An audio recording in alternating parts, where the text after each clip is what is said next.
you know what? They've got another chance this season in NGS, and now it's time for our draft.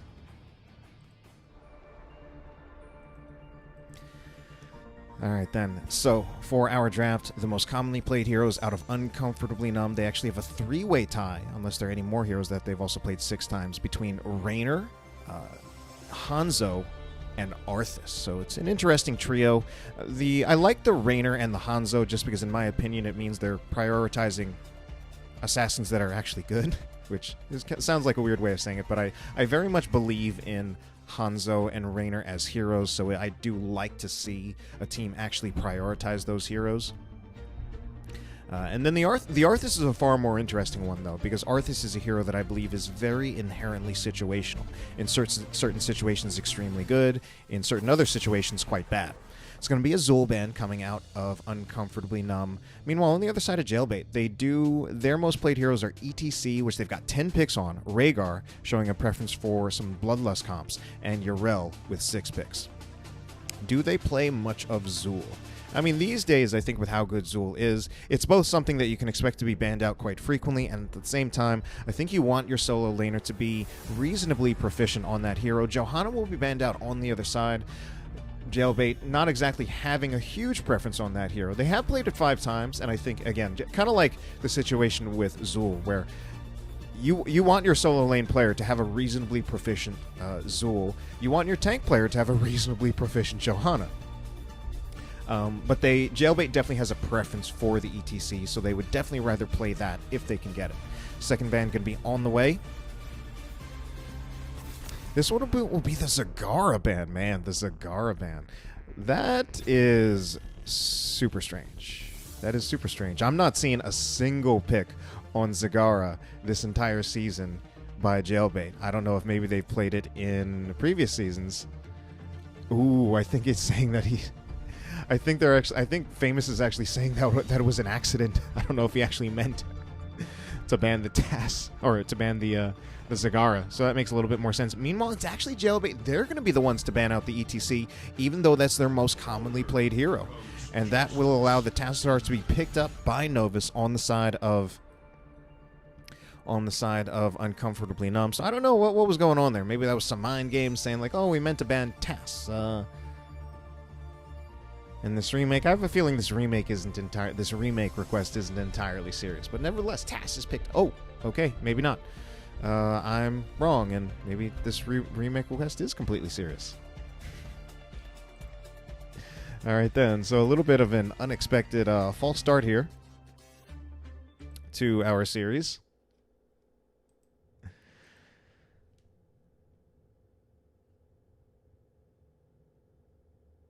And Famous did leave. Though DB Smiley right here it does sound like he's possibly saying they might not actually be able to restart with a different ban. The way he's putting is you can't reban. So I don't know. I don't know what the rule is, and you know what? My position here, my opinion is I'm a caster. I'm not a referee. I'm not trying to moderate this stuff.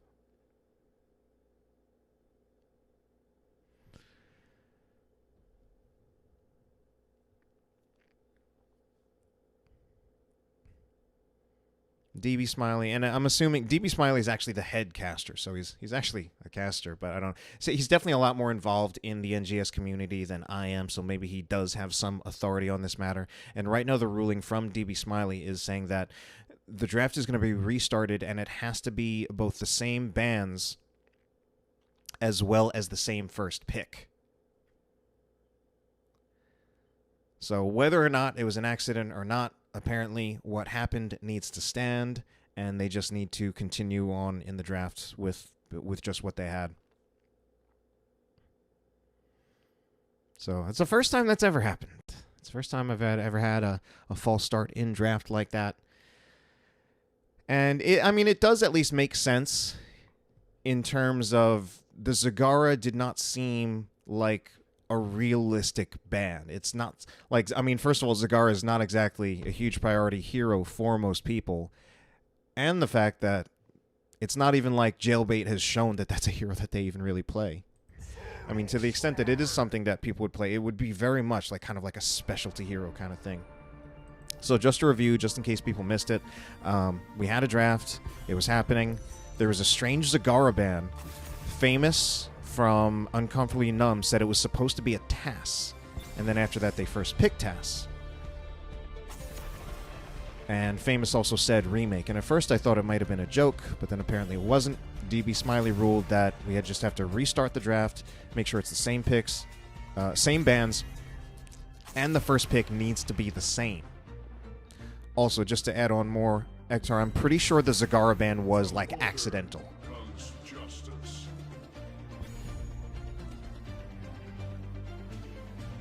So, but I don't know, like, if anything, I kind of like that. I mean, the Tassadar, I think, is a pretty strong hero these days.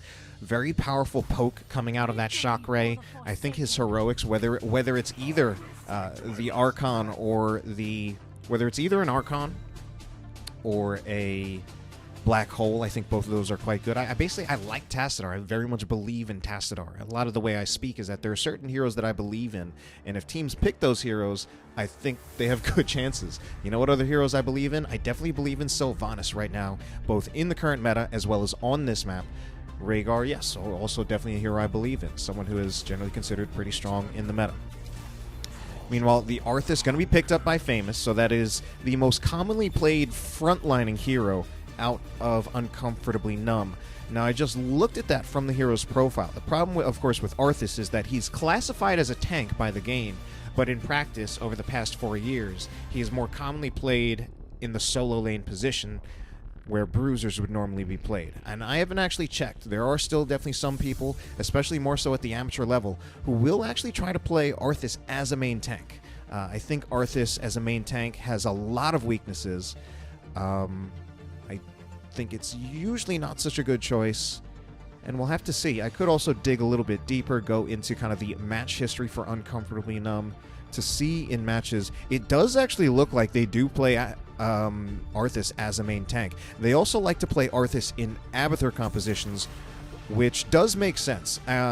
Historically, Arthas actually is considered a pretty good clone target.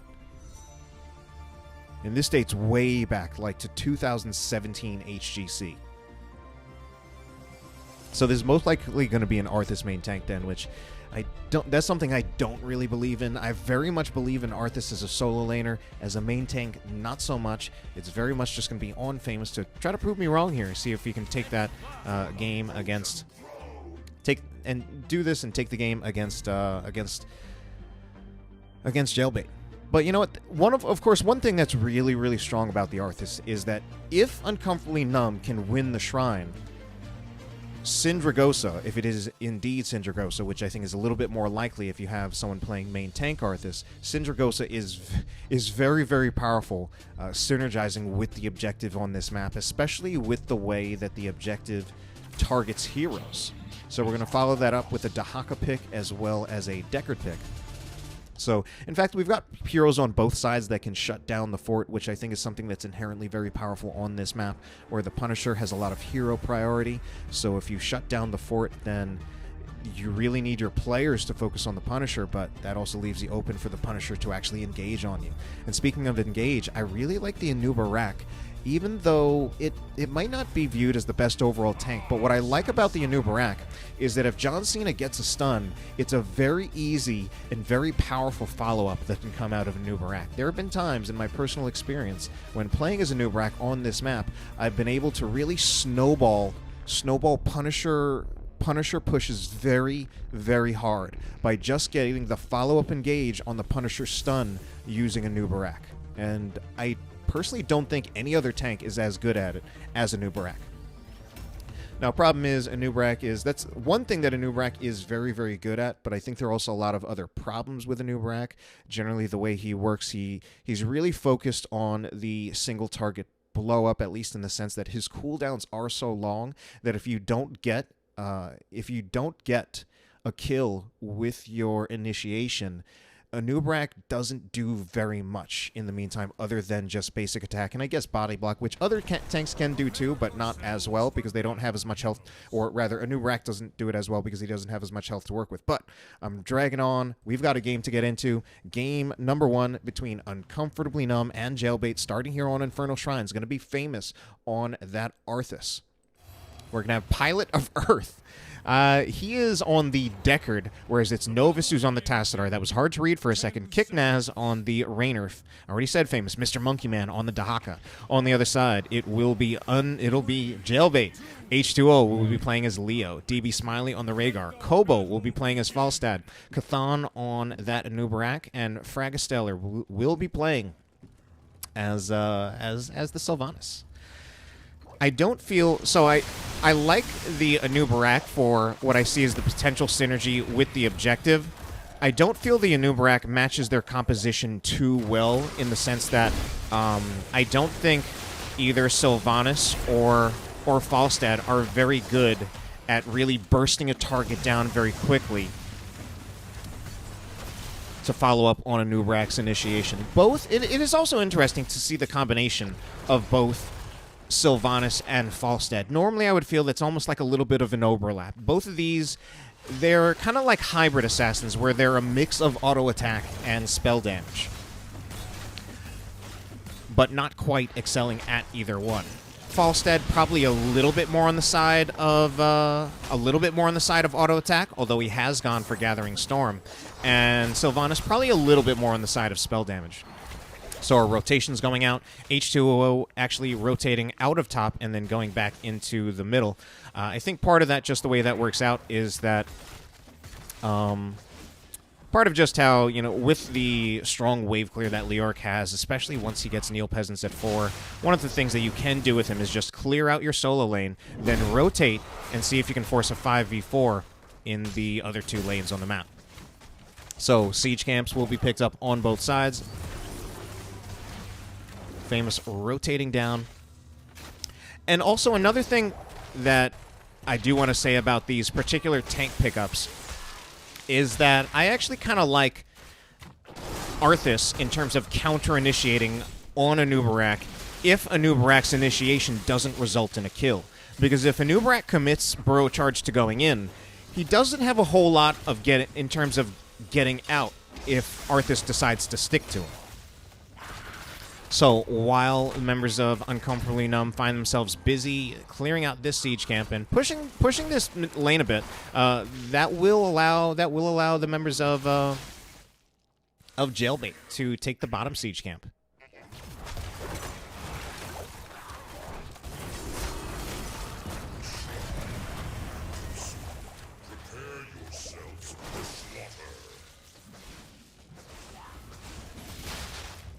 All right, so our objective will be up quite soon as we take a look.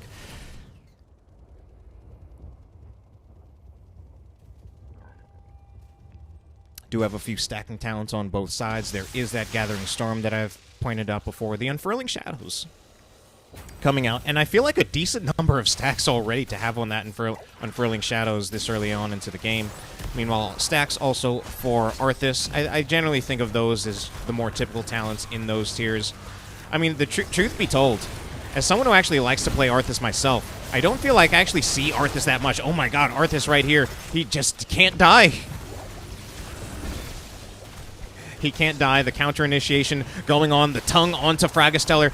Fragastellar does manage to Haunting Wave out of there. Still alive, but there's also a root yet again. The follow-up isn't quite there. It's actually Mr. Monkey Man who finishes off Sylvanas with a basic attack there, I'm pretty sure. So another good thing about Arthas is that he's also very, very good as a Jailbait. And I say that as you try to engage onto Arthas, and you think you're going to kill him, and then you just don't, because he actually has a lot of survivability mechanics. In that case, I mean, he survived that initiation, even though a lot of his survivability mechanics aren't even fully online. He didn't have Icebound Fortitude there. He only just got it now. He also doesn't have level 10 ghouls, which he might not get if it's a main tank Arthas on Infernal Shrines. So, Punisher will be pushing down. It's only Famous pushing with it.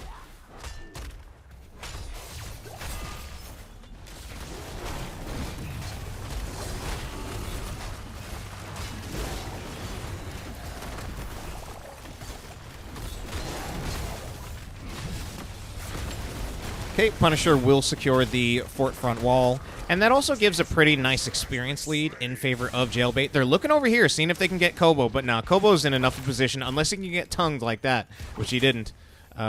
He was pretty safe. He wasn't actually that far out. And especially with Arthas, you really don't have great engage potential.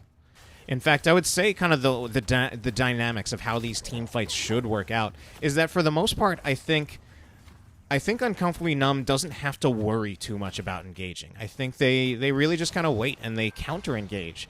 And in that sense, although Jailbait is definitely the favorite team here statistically, and although I kind of said that I didn't believe in the Arthas main tank, I actually do prefer the draft out of Uncomfortably Numb a bit.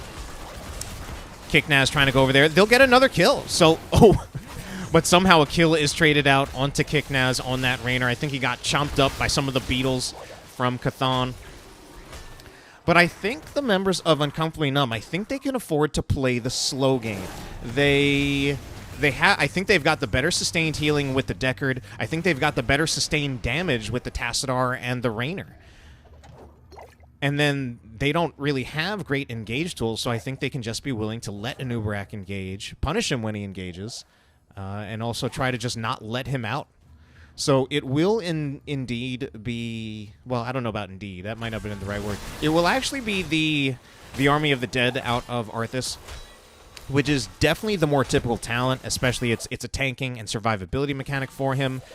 But I was just wondering that one of the big weaknesses for Arthas, particularly when played in the main tank position, is that his engage is very, very weak. And Syndragosa is actually a pretty strong engage. And then, of course, there is the fact that it has the synergy with the objective. But you just give up so much tankiness if you do not go for Army of the Dead. Meanwhile, other heroics coming in and looking pretty standard. We've got the Black Hole, I think, makes a lot more sense here because it can follow up onto a Stay a While and Listen, which I think is a very powerful combination. Isolation as well. Meanwhile, on the other side, it's going to be Mind Control instead of Wailing Arrow, so that's going to be interesting.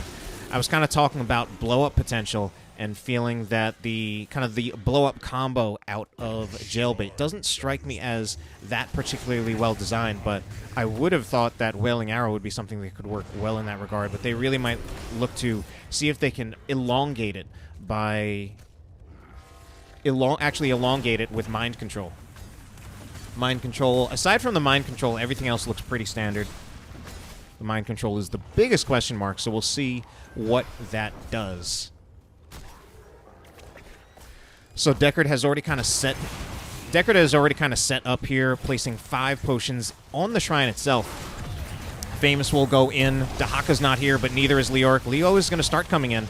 Chthon is potentially in trouble. So is Kobo, but Kicknaz eats a very, very big Gathering Storm. That's not it. The Hammerang. Oh my god. Kicknaz just barely getting out of here alive. Will he get so lucky? H2O is chasing, does get a basic attack to finish off Kicknaz.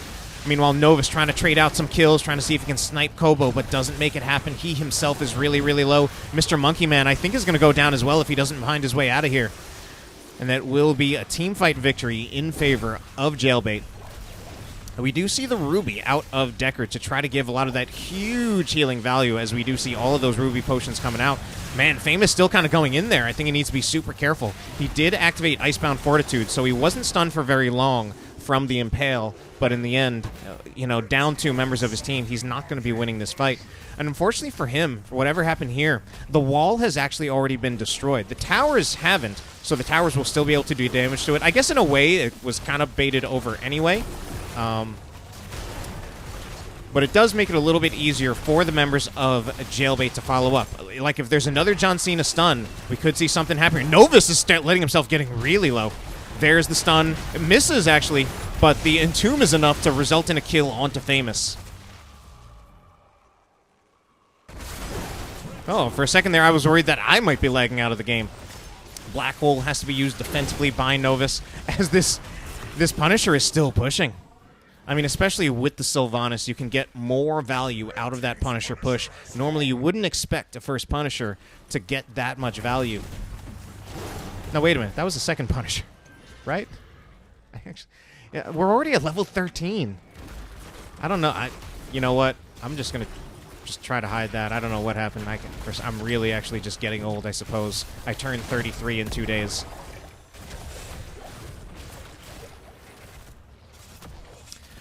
All right, then. Siege Camp was picked up by Jailbait.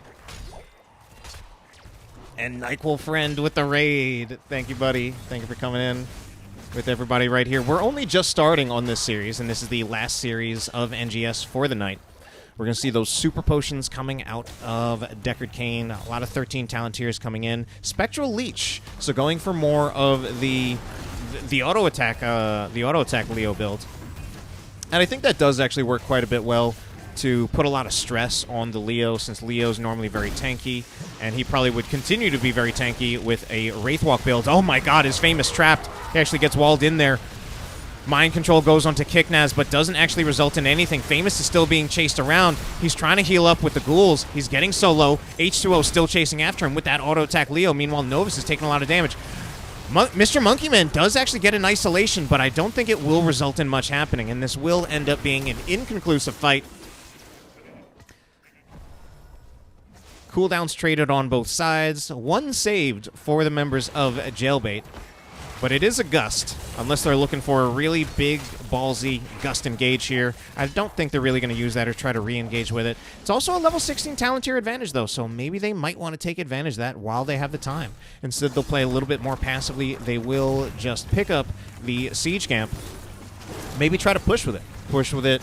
They've got Sylvanas, just try to push it. They could even push as 5. Probably not, but, I mean, they've got that advantage. They can make that happen. But I don't want to see them play too much more passively. They do have the 16 talent tier advantage. Instead, it might just be an engage here onto Kicknaz. He does get caught in the Entomb. Kicknaz, he can't do anything about it.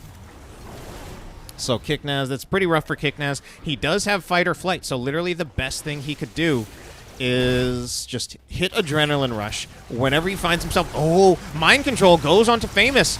There will be the counter initiation with the Stay a While and Listen. They're still chasing after Famous, and now it's actually Dahaka who's in a huge amount of trouble. Famous he actually activates Army of the Dead here, I guess, to try to save Mr. Monkeyman. Mr. Monkeyman does have a whole bunch of health, though, so we think he will be able to get out of here alive. There will still be the attempt to kill him. Chthon kind of isolated from his team with that black hole and then the wall. He doesn't have Burrow Charge. He will also get rooted, but the follow-up ends right there. So just yet more inconclusive fights. It's been a little rough for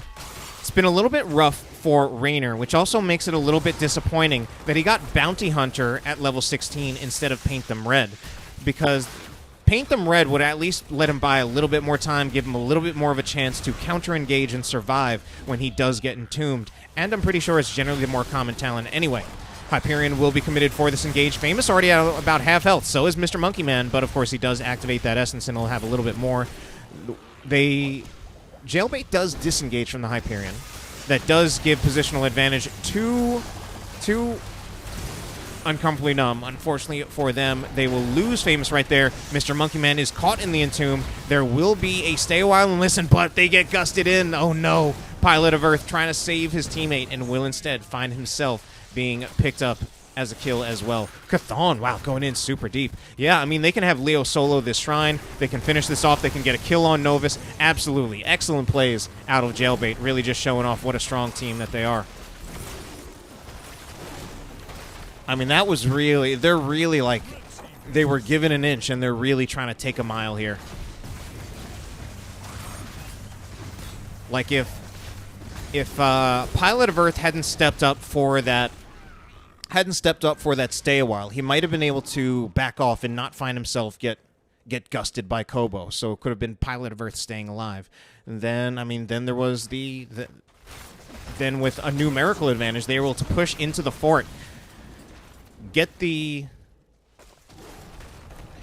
cocoon onto Novus, and then from there, especially against a hero like Tassadar, pretty easy just blow up once he gets out of the cocoon.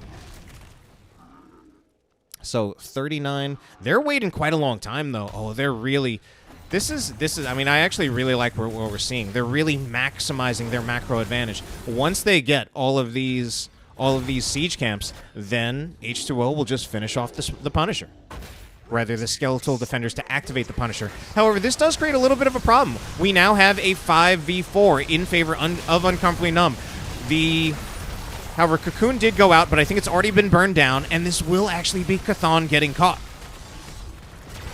Famous, though, really, really low. Famous might go down here. They will pick up Fragastiller as a kill. H2O coming to come in here. See if he can finish off Famous. He has Entomb, so he'll get Famous. Meanwhile, although it was a nice job by Uncomfortably Numb to find that 5v4, recognizing that they were split, they got the kills. I don't think they got quite enough, especially considering all of this that they have to de-push. I think they lose the keep, regardless. Actually, I think I might want to take that back.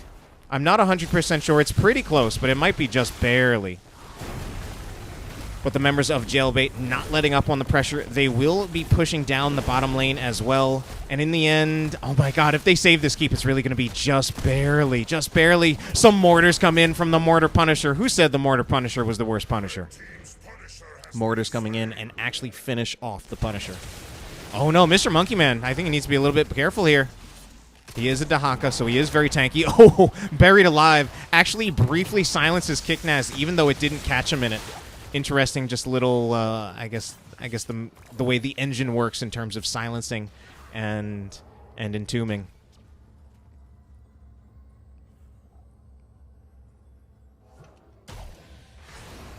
So things looked good for Uncomfortably Numb early on, but right now it's looking pretty strong for Jailbait. I mean, it's only this damage that they've taken really here.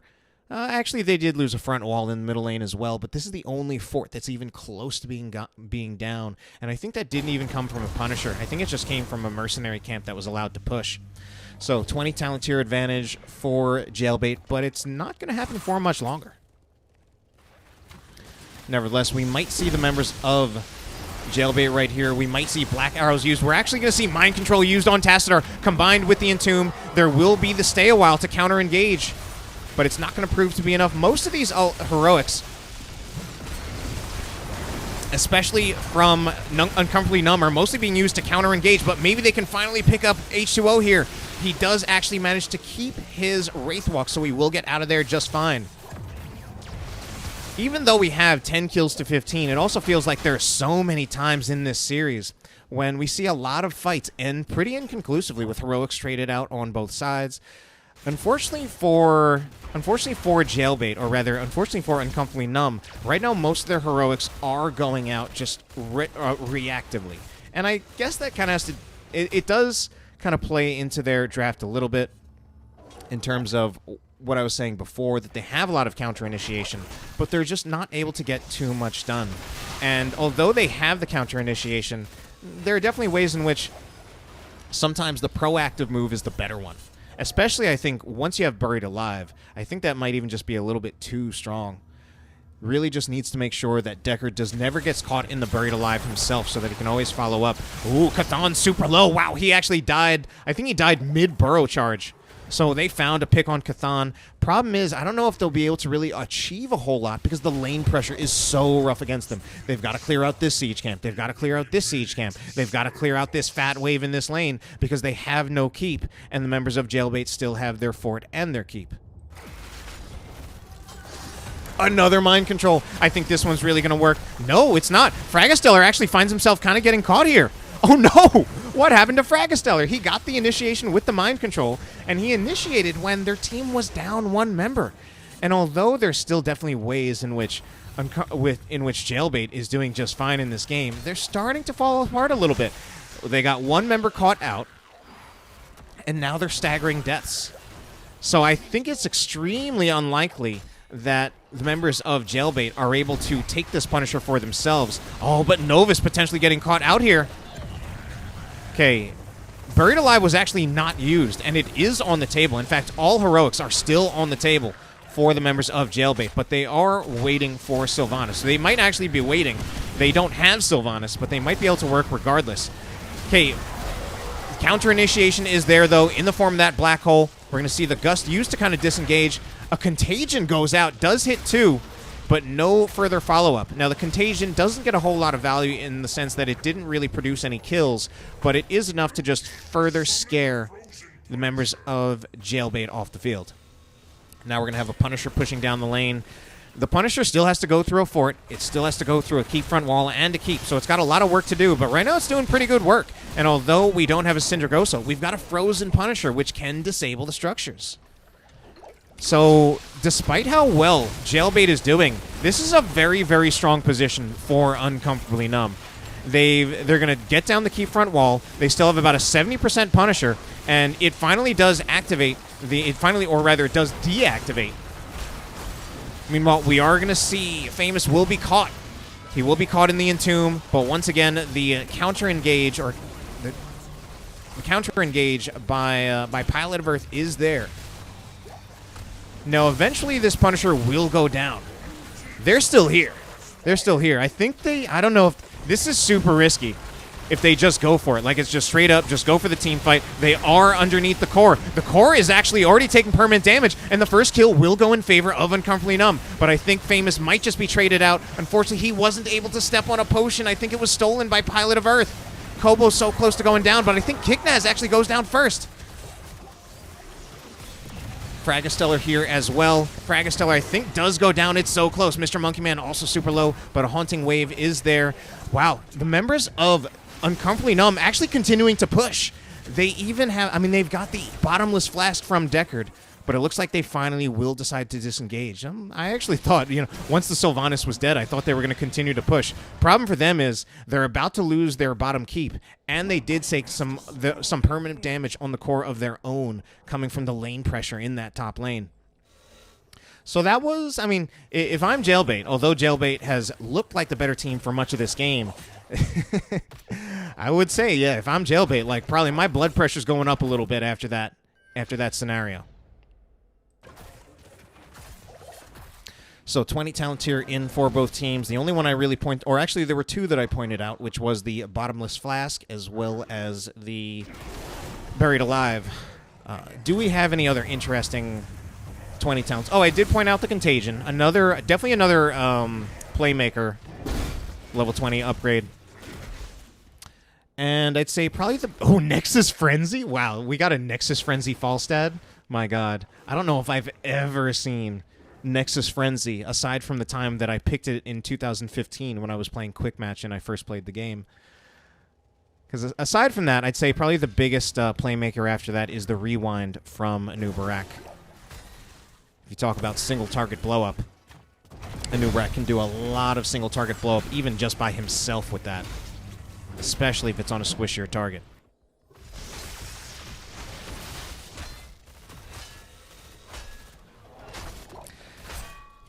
So, potential invade by Jailbait. Will they go for it? They do not go for it.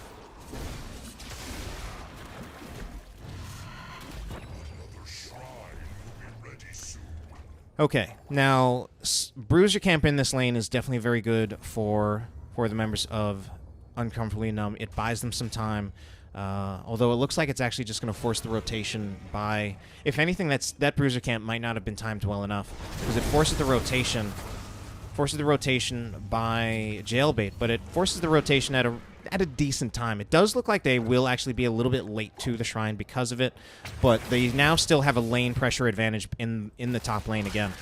So Uncomfortably Numb really can't let this engagement go on too long. H2O looking for a flank, but Mr. Monkey Man does spot him out. That is going to be Deckard inside the Entomb, or rather inside the Cocoon.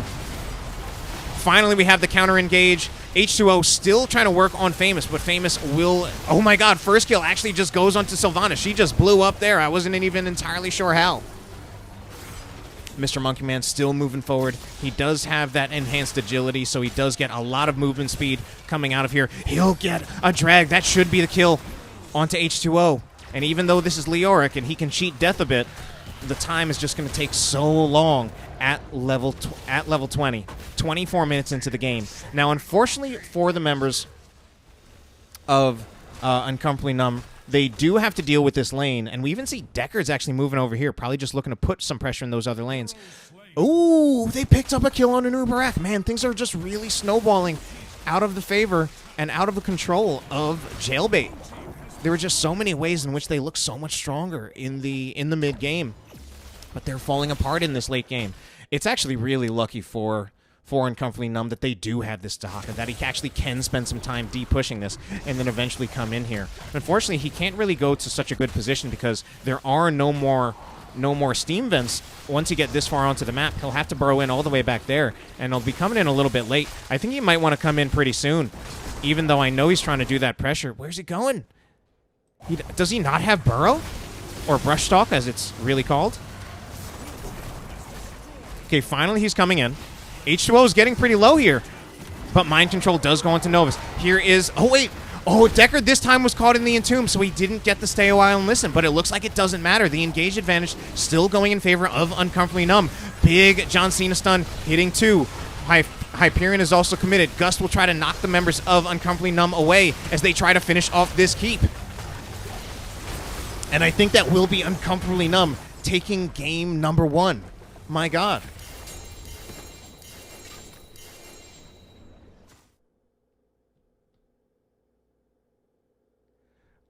Yeah, I mean, this is, unfortunately now, this is like my personal caster curse, where what I do is, oh, actually I wanted to look at the match summary so you guys can, of course, look at the stats. This is now like the Maestro curse, or the King Andrew curse, where I look at the stats, I notice that one team has more wins, has a better record, is ahead in the standings, and then what happens is they start losing. So I might have cursed Jailbait tonight, like the way I cursed Wood League. And who was it? I forget. But I basically last night, where both of the series that I cast ended up being upset victories in favor of the team that was lower in the standings and not having as good of a season. You know what? Let's talk about some drafts, because we've got a new draft coming in for this second game of the series.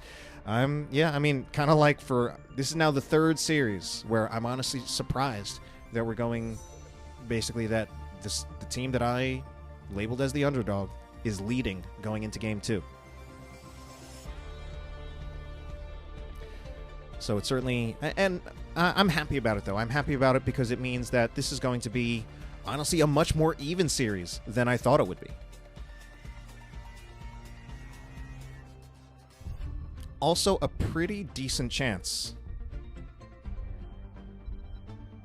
That we go to a game 3 here.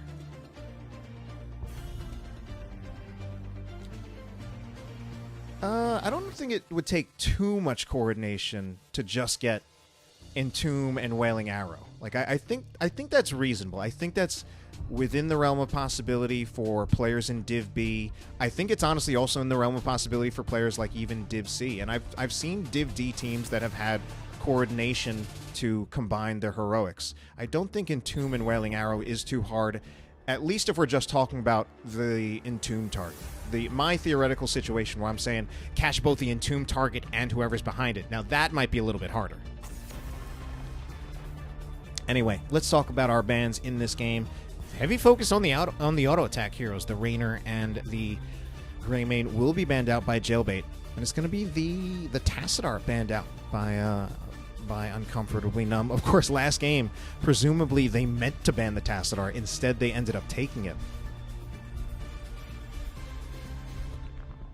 And they did quite well with it. Zool will be banned out as well. Yeah, I could definitely see Zool being pretty strong on this map. Aside from just being strong in general. So, Greymane and I do want to take a little bit more look into some of the statistics and having both Greymane and Rainer banned. I mean, the Rainer ban does make sense. Uncomfortably Numb does like to play that hero. They don't actually play a lot of Greymane, so that one's a little bit more surprising, so I'm wondering where that one comes from, what the idea is. It also doesn't strike me as like a priority ban for this map. Johanna picked up by Cathan, though. A little bit more of a reliable main tank than the Anubarak. Also very, very good on this map. Johanna has, even in times when Johanna wasn't considered the best tank in the game, her strength has always been wave clear. She's always been the wave clear tank, and this is a very important wave clear map, and it's very easy to rotate between those top two, the mid and top lane. Get those gems, of course. Johanna facilitates that very easily. You can rotate pretty quickly. ETC potentially having wave clear as well if you do decide to go for Echo Pedal at 7, although that's not always something that people will pick. when they play a main tank ETC. A little bit more common for a solo lane ETC, but I've personally always been a little bit of a believer in Echo Pedal on ETC myself. I often have the belief that you can kind of never have too much wave clear.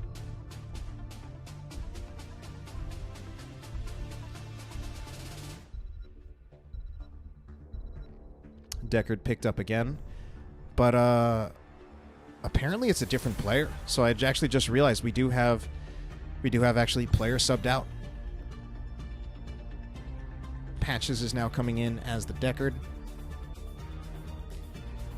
Meanwhile, our DPS pickups already happening on the side of Jailbait. They're going to pick up the Zul'jin and the Jaina. So looking to stack. One of the things I do like about Zul'jin is that I do feel that Tomb of the Spider Queen is a map that does have a tendency to go on pretty long unless you can be very, very decisive about ending the game at the right times. Hanzo will be banned out. That is a hero that Uncomfortably Numb plays, and it has definitely been a DPS focus on the side of Jailbait in terms of their bans. Now, of course, there's really no shortage of damage heroes in this game, so I think it's a lot harder to choke DPS players out of heroes than you would, like, say, a tank player. But it also depends on the hero pool of our players, and it also does kind of put them in what is, in my opinion, a rather awkward Lunara pick. I typically think of Lunara as a little bit of an awkward pick since her damage, kind of slow, sustained damage. She kind of fills the niche that Raynor, Greymane, and Hanzo would, but in my opinion, not quite as well as those other heroes. The Orphea picked up alongside with it. Definitely could work out well with some ETC engages, though. Meanwhile, Ana picked up by DB Smiley and the Varian. Okay, so we're going to have solo lane Varian. So solo lane Varian, at least on this map, given that it's probably, at this point it has to be a 4-man rotation between middle and top, given that Varian, I really don't think he has much in terms of double soaking potential. And given that it's H2O playing it, not Cathan, and they've already got the Johanna, it has to be a solo lane Varian, which of course does... Oh, Kerrigan. I did not see that one coming. Kerrigan, definitely someone who I look at as a pretty spicy pick. Just realizing that we kind of having some role swaps in that Mr. Monkeyman is now on ranged. Novus will be playing on melee. And I guess it basically does mean it has to be a solo lane Kerrigan, which does exist, and historically, I mean, Kerrigan has been a hero who has been both sometimes solo lane, sometimes in the 4-man as kind of your second DPS. So then, game number 2, man, who do I favor here? I honestly actually kind of favor Uncomfortably Numb's draft. I think ETC Kerrigan has always been a pretty powerful combo. The engage potential of ETC and Kerrigan is super scary. And then the follow-up for Morphia, I think they can blow up targets. I think they can, if they execute it right, I think they can possibly slow down Zul'jin's stacking if they can get some picks on him. But, you know, regardless of my theory, let's actually find out what's going to happen in the game itself.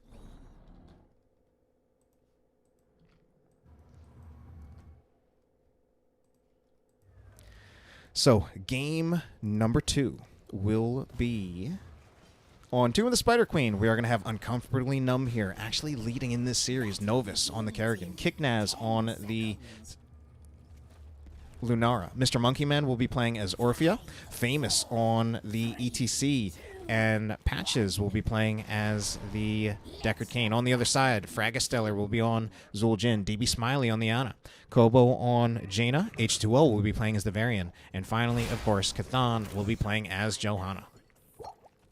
So yeah, what a combo this is. I mean, Kerrigan is a hero. Obviously, she's not that common of a hero, and she's also very much one of those heroes. Arguably, I sometimes talk about polarizing heroes like Kel'Thuzad. I think Kerrigan might be one of the OG polarizing heroes, where she can be very feast or famine, she can hard carry, she can also hard feed. Cathan getting pretty low there, but so is Novus, not finding any kills yet on their Kerrigan ETC engages.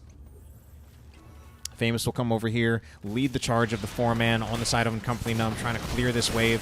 Mr. Monkey Man does get caught, though. He also gets slept. He's pretty low on health, but it's only Kerrigan, or rather Johanna, who's really close. They do get a Kerrigan engage onto Chthon, and he will be pulled and killed.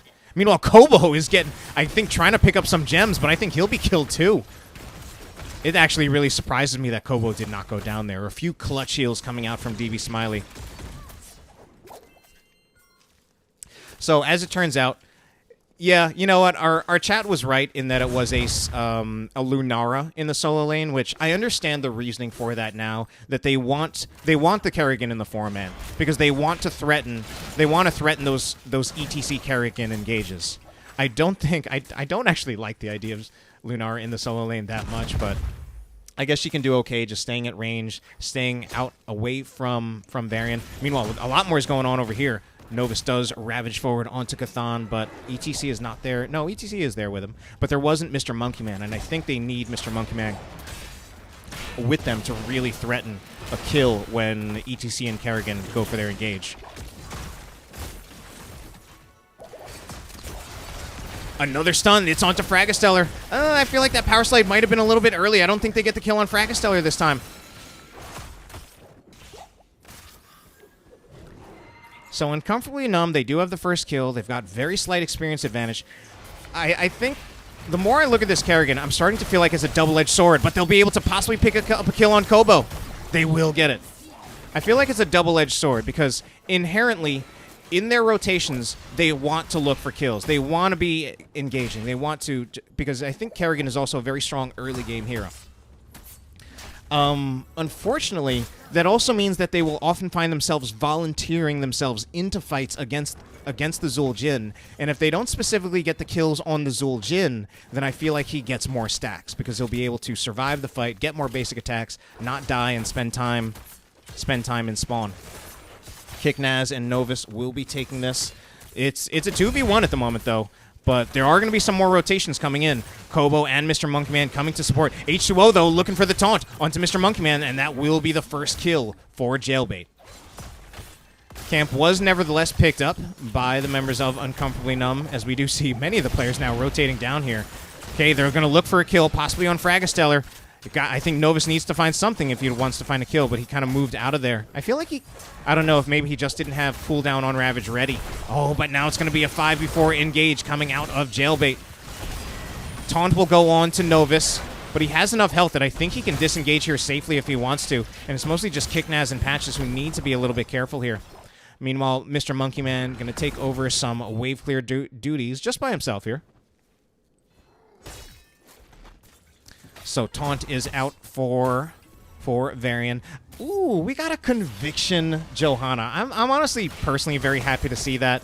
There was definitely was a time in the past when Conviction was the go-to, but eventually Sins Exposed eventually turned into the more favored talent. I always personally loved Conviction. I like the move speed on Condemn. I think it can be very helpful. You can sometimes get engages with it that you otherwise wouldn't. Also, sometimes also works to help you as a way of disengaging, to help you get out of there. But I understand the reasoning why Sins Exposed is usually so popular. Nevertheless, I really appreciate Chthon actually for going for that Conviction there. And that's a very long, nice diatribe about a talent that probably doesn't deserve it. Because as much as I like it, it's not that. Like, it's not like a huge power spike or anything. At any rate, our first Web Weavers will be picked up by Uncomfortably Numb. Chthon's in pretty far forward. Unfortunately for them, they're taking a lot of damage from this Zul'jin on the approach. Zul'jin does have Headhunter, but he has 0 stacks on it. So he's looking for those kills, but he hasn't found any just yet. Trying to look for it on the ETC right there. Although he doesn't have the Headhunter stacks, I feel like he's got a pretty good amount of stacks from auto attack. He's already at 17. I believe this counts the extra damage that he gets. So I believe it's 17 extra auto attack damage, which I think is pretty good for 5.5 minutes into the game.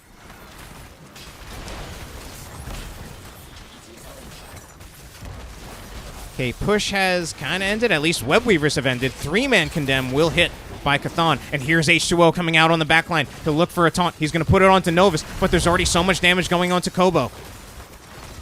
that unfortunately that flank engage from H2O doesn't actually end up achieving much. He was a little bit too far back, and his team was already just taking a little bit too much damage that they couldn't really stick around to try to follow up on it. They were already in a position where they needed to disengage.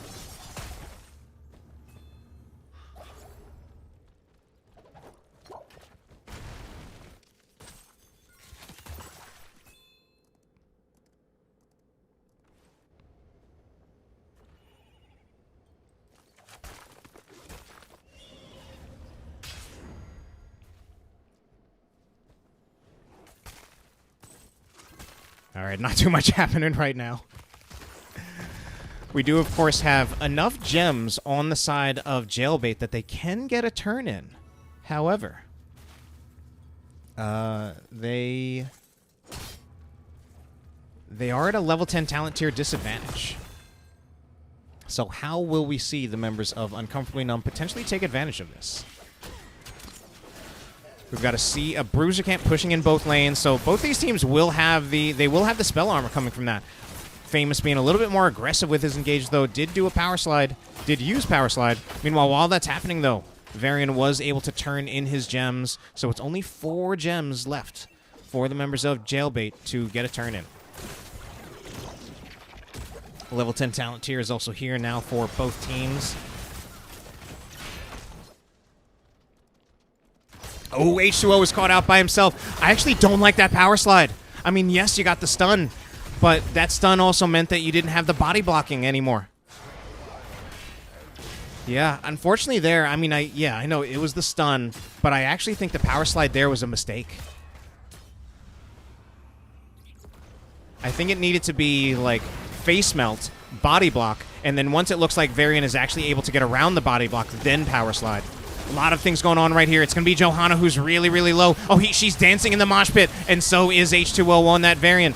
Does get the taunt onto Novus, who is really close to dying himself.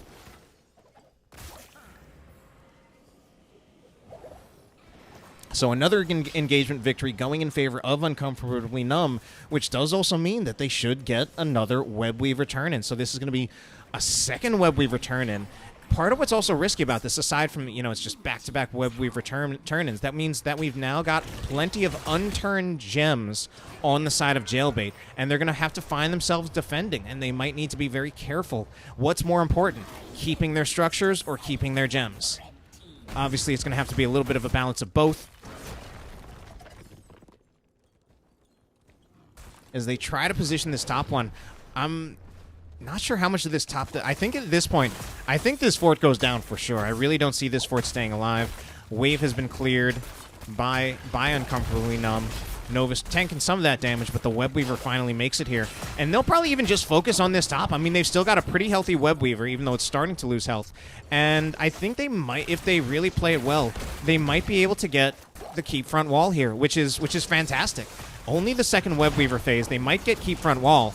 It's getting a little bit more dicey now as we do see Chthon going in for the engage, but that is a stay a while and listen. More stuns coming out. H2O finds himself walking right into a crushing jaws. But there is also a very, very nice Ring of Frost there in response. The counter engage there by Jailbait, very, very strong. And now it's just a matter of Famous and Patches trying to get out of there with their lives. So they will manage to disengage, and with the Webweaver still kind of pushing, that still gives them some time to kind of delay and potentially even continue to stall out the turn-in for Jailbait, who still haven't gotten a turn-in yet in this game. They've lost all of their forts.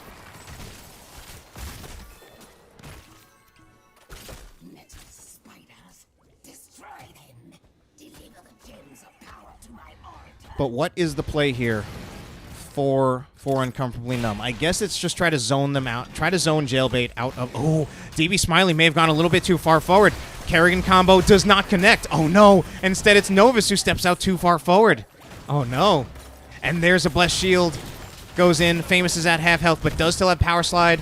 And the Stay a While and Listen will need to be committed, mostly just as a disengage tool. Chthon might actually be overstepping a little bit here.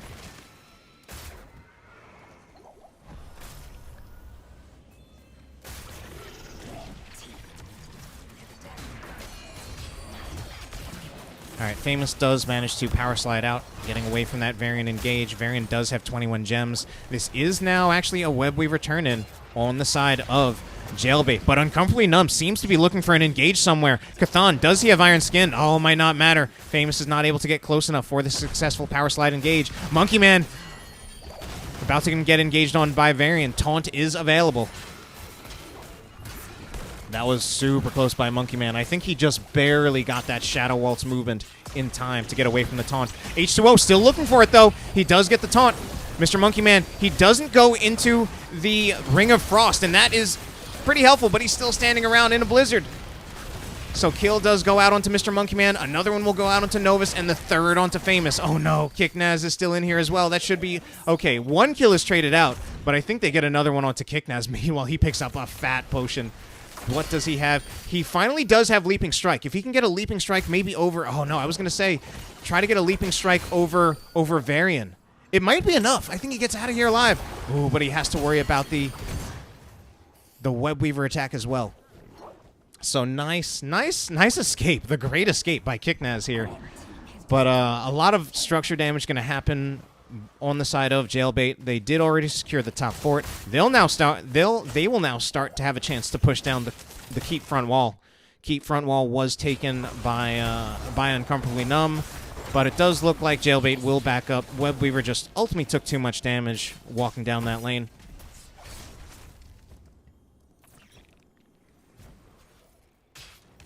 So 16 talent tier advantage. More well is had. That's barely English. Now Uncomfortably Numb does have 16 talent tier advantage. They're gonna go for the boss. Oh, this is actually a little bit rough though. Oh no, I think they need to back out of this because now that they went for that, they're gonna try. I think they're gonna try. I don't know what they're gonna try anymore. This is crazy. This is oh no. Novus gets on the back line. Patches is solo. Novus is as well. Uses the Chrysalis, but I don't think that's gonna matter. I think Novus goes down here. Activates Maelstrom, but it's way too late. Oh no. Oh god, this is so horrible for Uncomfortably Numb. They got that boss, but the problem is, I mean, the real problem right now is that they continue engage 3v5 and they're just going to lose more. I mean, especially with that, we could literally be talking about game here just off of that, and that would honestly be tragic. That would be a tragic end to game 2 for Uncomfortably Numb. That's honestly one of the most disastrous course of events that I've seen in a while in casting. Because they went for the boss when they didn't have any real clear advantage. Well, they had 16 talent here, but it wasn't for very long at all. Members of Jailbait got the turn-in, and then once they got the turn-in, they knew that Uncomfortably Numb was on the boss. And I don't remember, but there might have been vision on Mr. Monkey Man on the bottom. Meanwhile, talking about Mr. Monkey Man, he's going to go down yet again. I'm calling it right now. That's game number 2 in favor of Jailbait. A little bit surprising to see that, just that big turnaround. My God.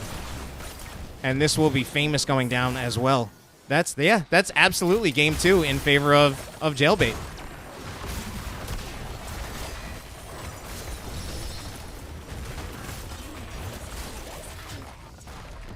Okay, so this is my third series in a row now. Going to the third map. And I mean, the tough thing there is, you know, I looked at this series as Jailbait being favored. And then if we look at the kills in this game too, it looks like, okay, they just woke up and they're just looking like the better team. 15 kills to 5 is pretty convincing. But part of my question here is, was that Jailbait making the right choices? Was that Jailbait beating Uncomfortably Numb, or was that Uncomfortably Numb beating themselves there? I think they, I don't know.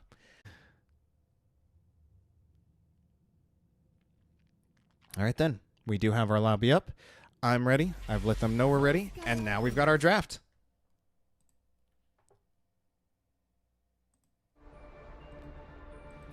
All right, 1-1. Who you guys got? Who do you think wins this series? I honestly couldn't call it.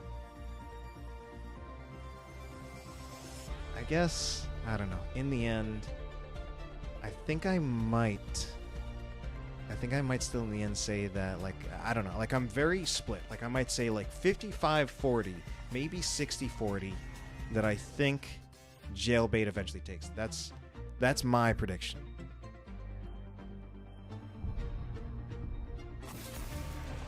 Johanna will be banned out, though. So no Johanna on the side of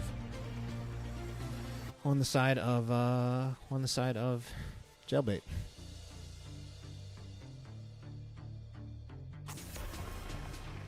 Tassadar will also be banned out again. So after that first game where Tassadar was picked up by Novus, will not take a place, or will not take any part of the rest of this series. Not in Game 2, not in Game 3.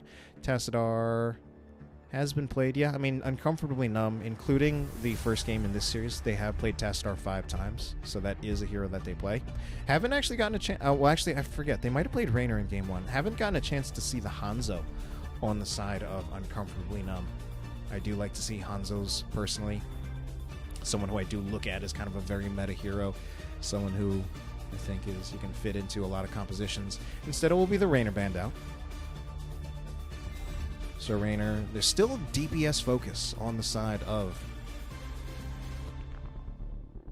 in terms of the bans for Jailbait, wanting to choke out those DPS heroes. Whereas the Ana and the Johanna, Ana very much, I think, just a respect ban at this point. Ban against DB Smiley after he was able to play it last game. Whereas the Johanna, I mean, it was certainly played last game. I don't know if you can necessarily call that one a respect ban unless they really felt that Cthon was the problem that they couldn't deal with last game. Otherwise, it's like a combination of like a meta ban and a respect ban. Now, with those bans, though, the Zool is let through. It's picked up by Novus. On the other side, though, Deckard now having a 100% participation rate in this series, being played all 3 games, but this time it will be played by DB Smiley, and we've seen just how good that Deckard can be, the huge value out of Stay a While and Listen, and now I got my wish. I actually got to see Hanzo. I'm liking Hanzo more and more for some reason. He was always... I like certain DPS heroes. I like Greymane. I like Vala. I guess, I don't know. I'm just liking Hanzo because he's a DPS hero. He's a good DPS hero. I very much believe in him as a hero. I very much believe in Dragon Arrow engages, especially here. We can have Dragon Arrow into Lurking Arm. Would be very, very painful, and they haven't even picked up their tank yet, and their tank could just contribute to that engage in some way. The Arthas will be banned out. I mean, the Arthas, obvious comfort pick for Famous. Famous is actually not on the Arthas at the moment. I'm a little bit surprised about the Arthas pick. On the one hand, I don't feel that the Arthas would actually synergize. Well, actually, the Arthas wouldn't be too bad because the Hanzo really is like the primary engage in this composition, and Arthas can follow up even though his normal engage skills aren't very good. Sylvanas band on the other side. Sometimes, though, what an Arthas band also makes me think, do we have some kind of spicy auto-attack hero on the side of Jailbait? Maybe they're banning out the Arthas in anticipation or in preparation for picking some hero that would actually get countered by the Arthas. So, I think it's a little bit unlikely. It's probably more just like a target ban on the team of Uncomfortably Numb, because normally, what heroes are even hard countered by Arthas? Illidan, Artanis. I wouldn't really expect to see those heroes in anyway, given that we already have Zool. And they're not exactly the most common heroes, although I do feel like lately we've seen a little bit of a surge in Artanis pick priority. I think part of that may have to do with his new stacking quest at level 1.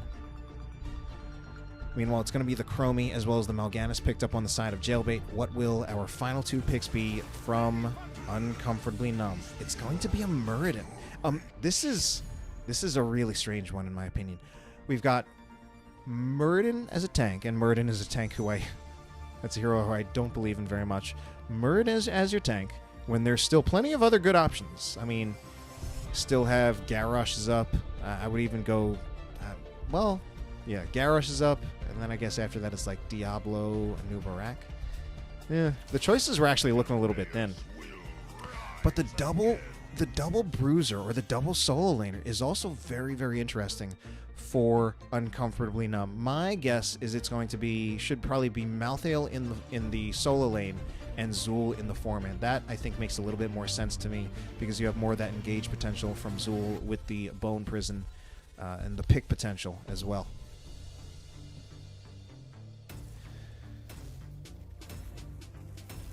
All right, then. So as we move into our final game in this series, for this final draft, oh, wow. I also just noticed we have ETC and Mal'Ganis. So double main tank could be, between those two, ETC is the one who I think more often you might also see in the solo lane. I actually played solo lane ETC a bit myself when I have played Heroes Lounge in the past.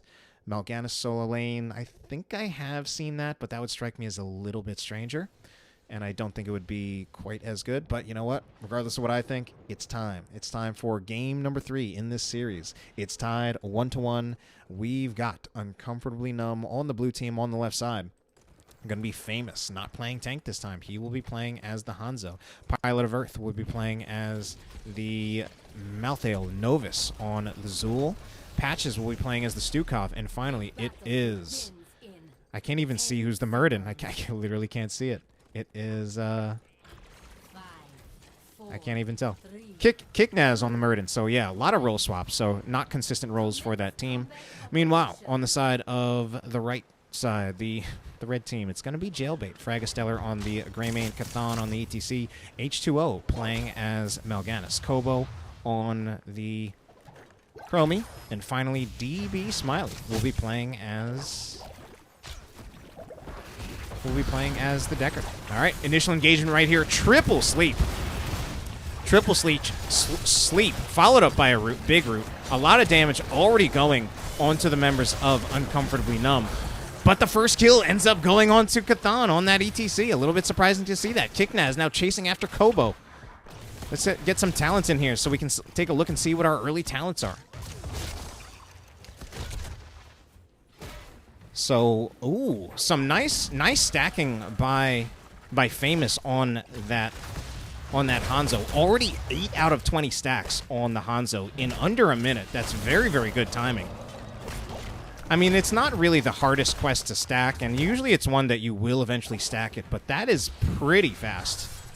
Meanwhile, we don't actually see Perfect Storm out of Murden. I would say a little bit surprising. I generally look at that as probably the more common talent, but I don't know, maybe he'll just think with a triple frontline, they might need a lot of that Deckard healing to go, well, the Deckard healing can theoretically go to all of the players.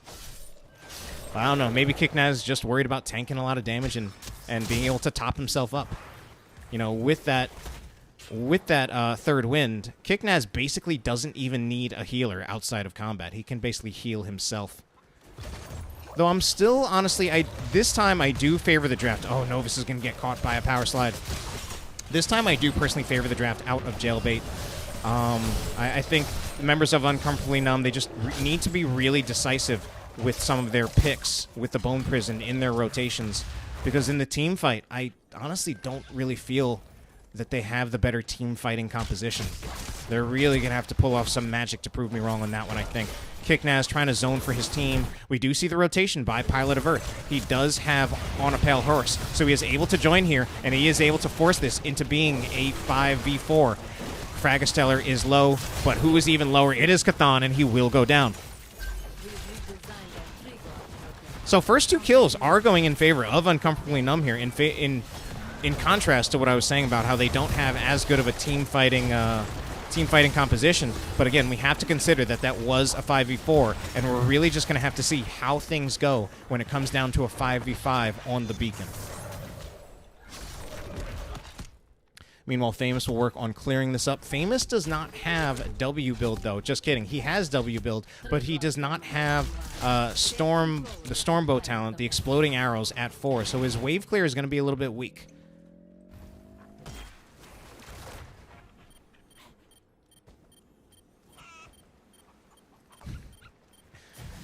And some of these people are quite the memers, apparently. I don't even entirely know what this is all about. Kiknaz holding this by himself. I mean, Kiknaz as Murden certainly doesn't have to worry too much about dying. Although there is a lot of CC on the side of Jailbait. And I think if they actually time their CC just right, they might actually be able to kill themselves a dwarf. But it might be Novus who goes down first. Actually has to drop the healing camp right in the middle of the lane rather than on the objective himself. He'll find himself healing up a little bit. Kiknaz getting a little bit low, but he will proc the third wind to heal himself up a bit.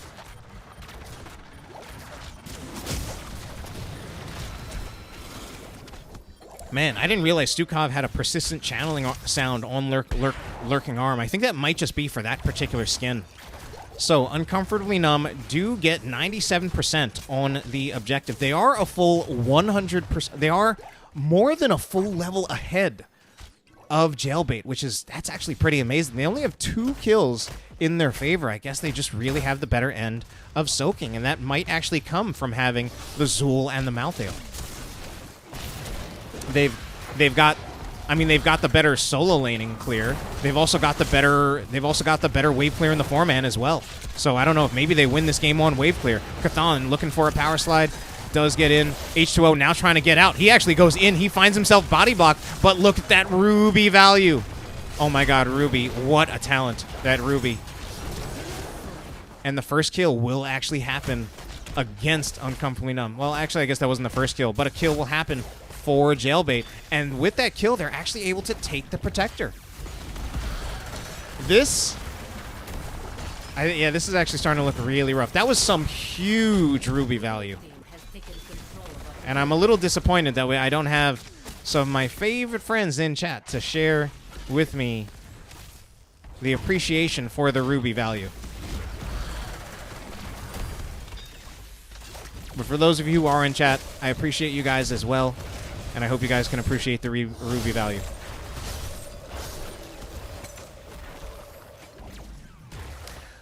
So first Protector does go for Jailbait, but it's still a pretty significant level lead because just the way that I guess, man, I really doubted the double solo laner out of Uncomfortably Numb, but they might really be proving me wrong on this. I mean, they're just consistently ahead in experience. I feel like, can I check? I thought there was a way I could check here the experience.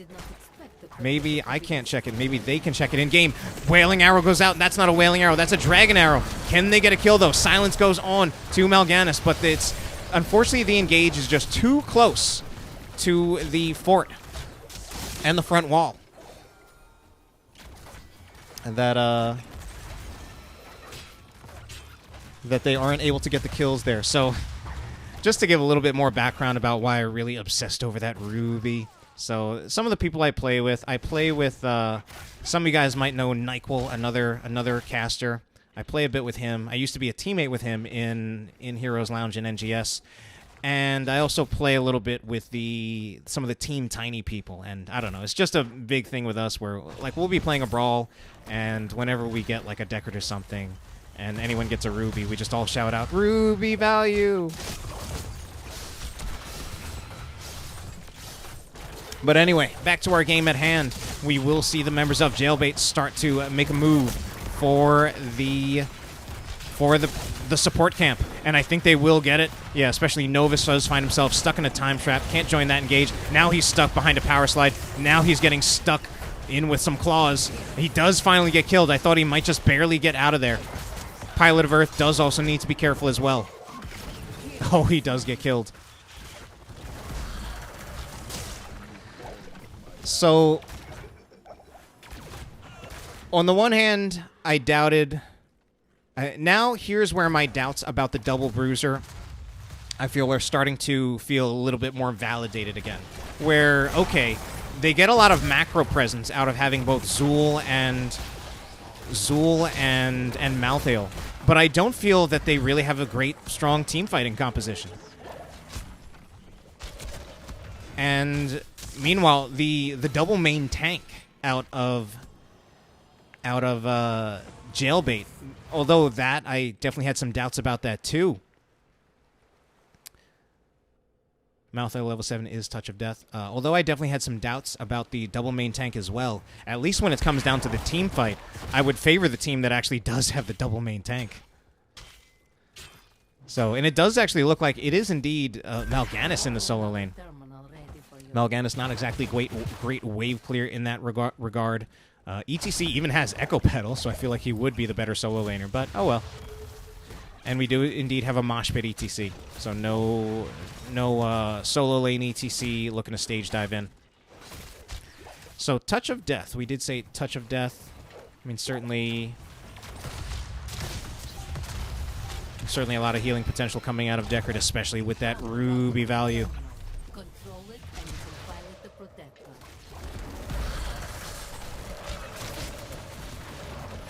That is interesting, Lazy Hydra.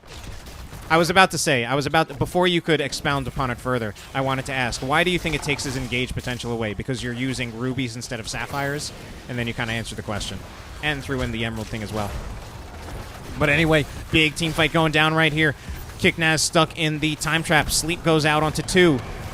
So does a blessed, not a blessed, my god, I just can't keep my ults together today. There is a mosh pit by Chthon, is interrupted.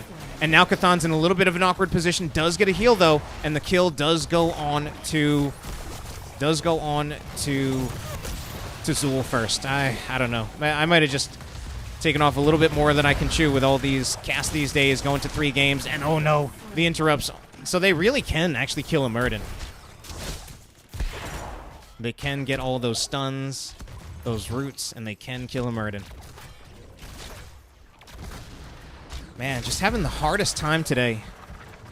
Whether I've got Blessed Arrows, Wailing, I don't know, Wailing Sands, Massive Bullet, just transposing all the different heroic choice names on each other. That would be nice, though, a Massive Bullet. I guess Sergeant Hammer already has that. And speaking of what things that people already have, members of Jailbait already have a Protector.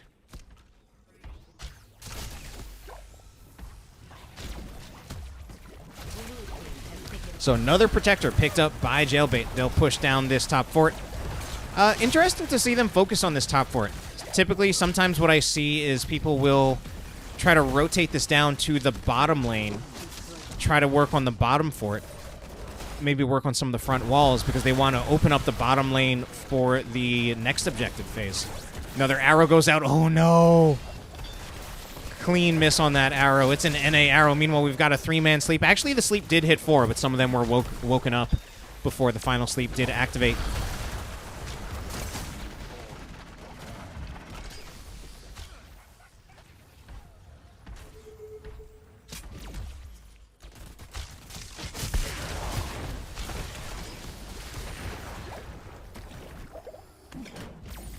So now the Protector is moving bottom.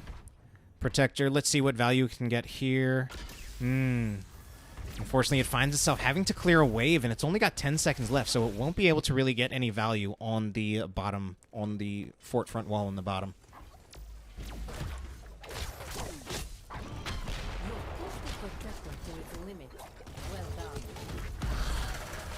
All right. So Chthon's looking for a power slide. He does miss it, though. Doesn't manage to get Kiknaz. I don't think that really would have resulted in a kill, as much as they've got a lot of nice CC that was really close to the front wall.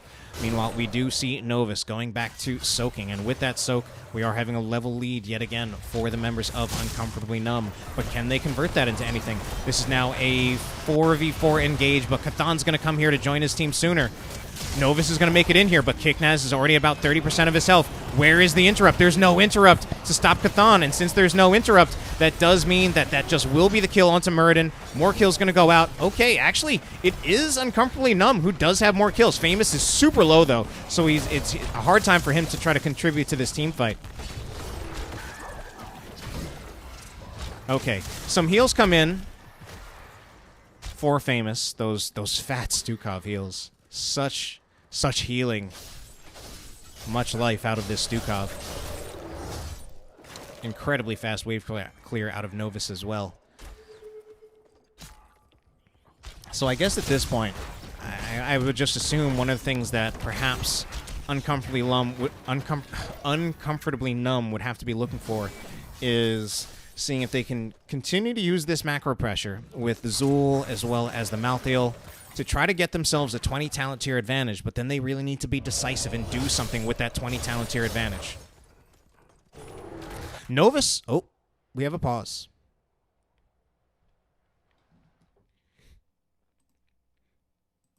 So we will bring it back on over to me, just in case, just in case we want to prevent any potential steam striping. Let's do a hard reset on my brain for a second. Stream sniping, of course, because you can. Although, actually, I can't move the camera. Oh, no, wait, I can't move the camera. Just to make sure that, people can't see. Oh, that's the map screen. I wanted more the me screen. Can't see where people are on the map if the game is frozen for, longer than 30 seconds. But it does look like one of our players on the side of Uncomfortably Numb is having some trouble with their internet, which, I don't know. I don't know how they're going to fix that. With any luck, they'll be able to fix it in time to continue this game. Here's also the time when, well, I guess we do have someone. We do have DB Smiley in the game who can kind of quote the rules or tell us the way things are supposed to go if this does end up going a little bit too long. But, well, how are you guys doing tonight? I don't know. Yeah, I mean, I guess I'm a little tired. My brain is just a little frazzled. I cast 2 games last night. I did a doubleheader. Both of those series went to 3 games. And now we've got this series going to 3 games. And these are definitely series that, all of these series ending up being a lot closer than I expected. Last series of the night, as NyQuil Friend is already done. There was at least one other person who was streaming who is also already done. And it also looks like we're going to be ready, so I'm going to start turning it back over to our game. Okay, we've got our 3, 2, 1 countdown.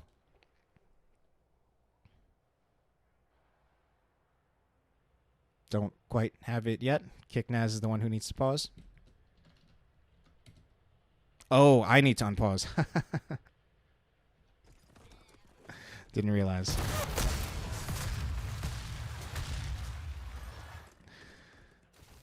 Didn't realize I was ref. But all right, we're back in this game.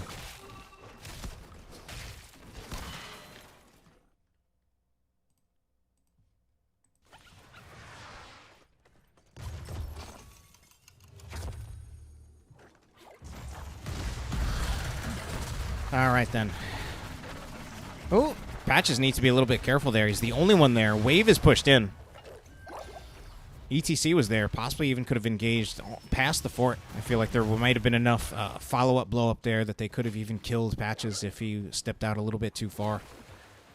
So, 18 to 17 in levels. And again, I feel like a lot of what Uncomfortably Numb is doing, I think it hinges a lot on the experience lead, on that level advantage.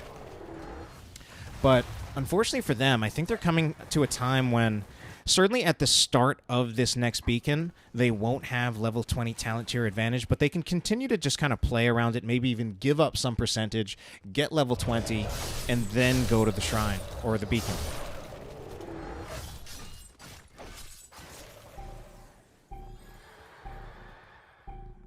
Access terminal online. Secure it to activate the protector.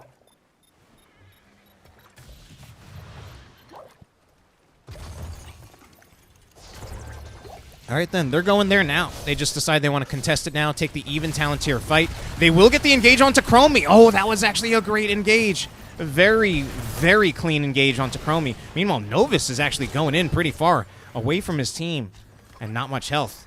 That was great execution. Muradin was able to get the engage. We, of course, had the Dragon Arrow, and the Silence from Patches was there as well. Novus needs to be a little bit careful, though, because, yeah, they're looking for an engage onto Novus, and his team isn't quite ready. His team is not going to be able to support him, but nobody was there behind H2O to also support that engage onto Novus. Well, this is...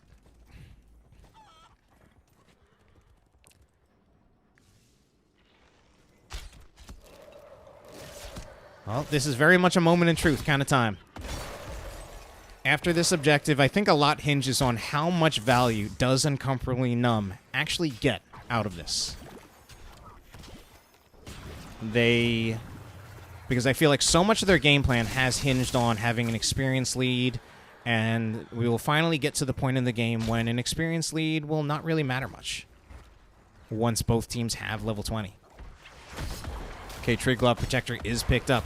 Only one person in, now 2 people in. Now, they don't really have any range damage outside of the Triglav Protector, so there's not a whole lot. I don't think there's a whole lot of damage threat against Jailbait at this time. Yeah, I mean, most of Jailbait at full health. They're also defending pretty conservatively, so they're not trying to... that's also why they didn't put too much damage yet on this Triglav. They've certainly got plenty of range damage themselves, though, as the Triglav is now down to about 60% of its health. Keep front wall is taken, but what more value can Uncomfortably Numb get? Ooh, we had a root onto Kicknaz, and it looked like there was going to be a stun follow-up, but then someone was punched away by the Protector. That's a triple sleep. Triple sleep. And then he's going to go for another sleep after that, and kills will start coming out against Uncomfortably Numb. Oh, no. Patches will go down. I don't think Novus gets out of here. There's no way Novus gets out of here, but he'll see if he can trade out a kill, maybe. No, not going to happen. At this point, it's really just, can they get people out of here? Otherwise... Because if they can get, I mean, at this point, if they can also pick up a kill on Kicknaz, like, I wonder, oh, we did have Malthael buying back. If Malthael did not have the ability to buy back, I would say for Jailbait, they go top, they get the keep, and if Malthael couldn't buy back, I think there was even a possibility of game right there. But with Malthael back, that makes things a lot more questionable for them, and they will just decide to take out the fort in the bottom lane. So... yeah, I mean, overall, I think the engage potential of Jailbait is just a lot better in terms of their draft. They've got the ETC. They've got Mal'Ganis, who now has basically double sleeping potential. Because aside from Night Rush, he also got the level 20 upgrade for Carrion Swarm, which will sleep enemies that are nearby after the Carrion Swarm expires.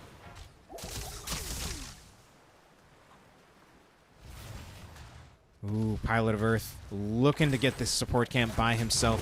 Does rightly recognize the rotation out of Jailbait and does get himself out of there. They needed that so badly. They needed Pilot of Earth not dying there, especially because, I mean, at this point, he's already used No One Can Stop Death. He won't, not only will he not have it again if he died that quickly, but he would also find himself with a... Actually, I believe it only works out so that... anyway, he would have had a 75-second respawn timer.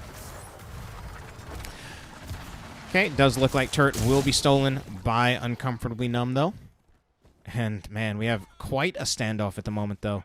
Kills are definitely in favor of Jailbait. And at this time, given that we now have level 20 talent tier in favor... Well, no, given that both teams are at level 20 plus, I honestly predict Jailbait to take this game. I think they've got the better engage potential. I think what it's going to take for Uncomfortably Numb to take it is that they need some of those... They need some of that engage, the Dragon Arrow, Muradin, Stukov engage that they got on Chromie that one time. They need to get that again.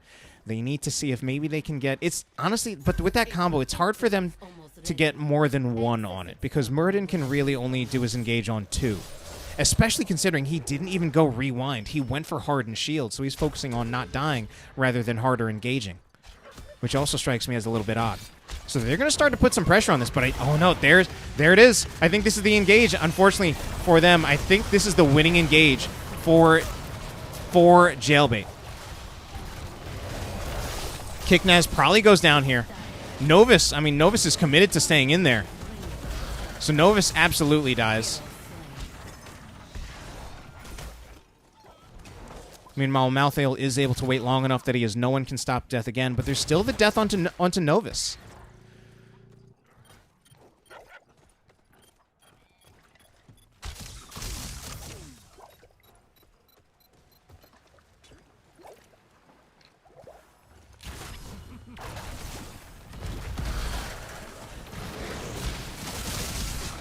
So they're still fighting this at the moment. I mean, Pilot of Earth not even there. I think just trying to clear up that top lane a little bit so he doesn't find the top lane, resulting in catapult pressure against their keep. They will also pick up the siege camp, which will, of course, also solve their top lane pressure problems, which is the only lane where they really have lane pressure problems. So, I mean, I think at this point, this is... I don't know if they really have the time. Like, it's at 80% now. Novus will only just now revive.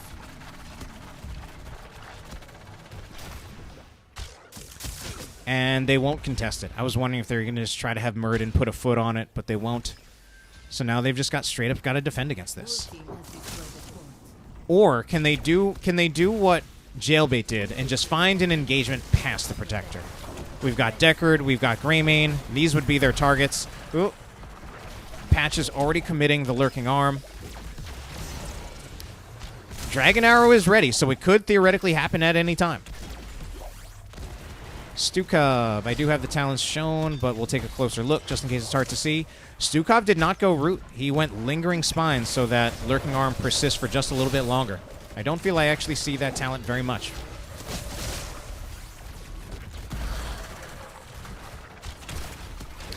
All things considered, this is actually a pretty good defense for Uncomfortably Numb. Protector down to about 40% of its hit points. But I think they will be able to take that bottom keep. Or will they? They're backing off already, worrying that they might get caught out if the Protector takes too much damage and dies right in front of the keep. So they won't even finish this off. Meanwhile, the Siege Camp actually getting some decent value in this top lane. Finished off the fort. Now going to start working on the keep front wall. I mean, at this point, I think it's just time to get out of the Protector. Like this, with how little health it has and how relatively little time and how far they are away from the keeps, I think it's just time to get out of the Protector. Kobo's already out, but there's the engage, the arrow. But oh no, Zul is pretty far away, and the counter engage will come out from Mal'Ganis. There are those bats coming out. They get the sleep. Kiknaz is woken up immediately. Novus is here. Novus, I think, is just going to get ripped apart. Novus might have been saved. No, just kidding.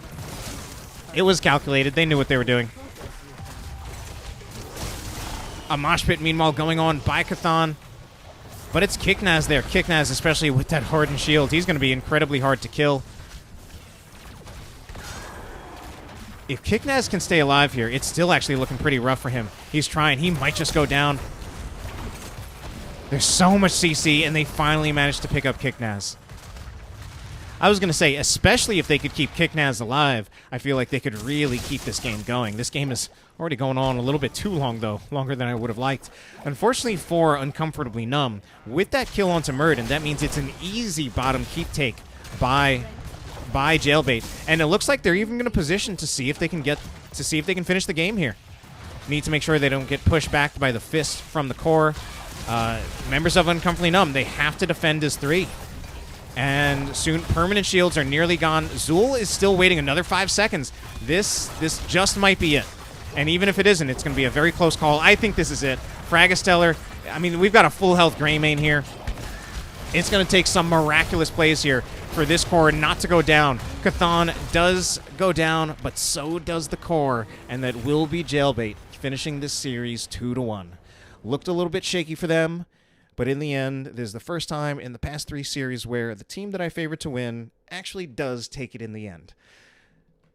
I actually wanted you guys to take a look at the stats, the match summary.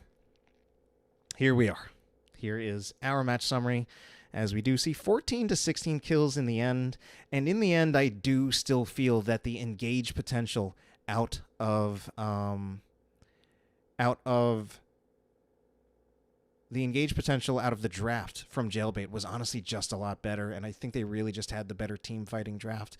Once it came down to level 20, I think the main thing that the draft out of Uncomfortably Numb had going for it was just simply the macro presence of having Zul and Malthael, and the experience lead that they were getting from that. But they weren't able to actually convert that really into anything, in part because I don't feel that their draft was actually good enough for team fighting.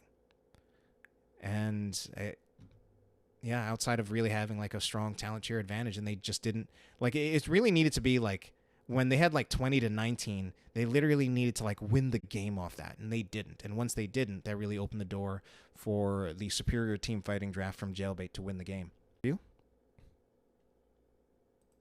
And I of course need to get myself into a lobby where that can also happen. Or maybe it's just Smiley here. Are you here for an interview or something? Yes. Okay, you preempted me. No, H2O sent me. Okay, all right. But basically you got here before I did. So but thank you for coming. I lobby 4 is my lobby. Marking your territory. So how Pretty are you much, feeling after that victory?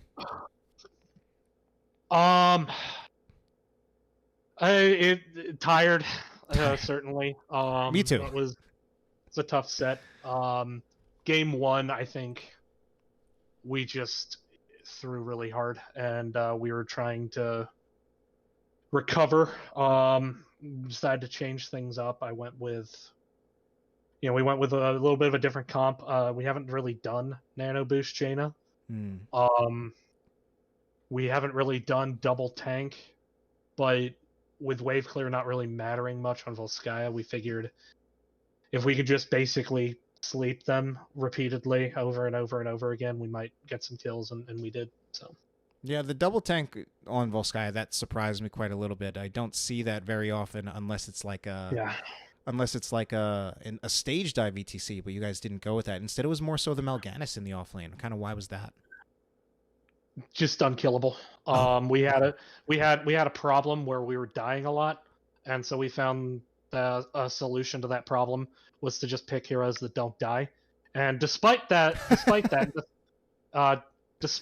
we still proved they are mortal.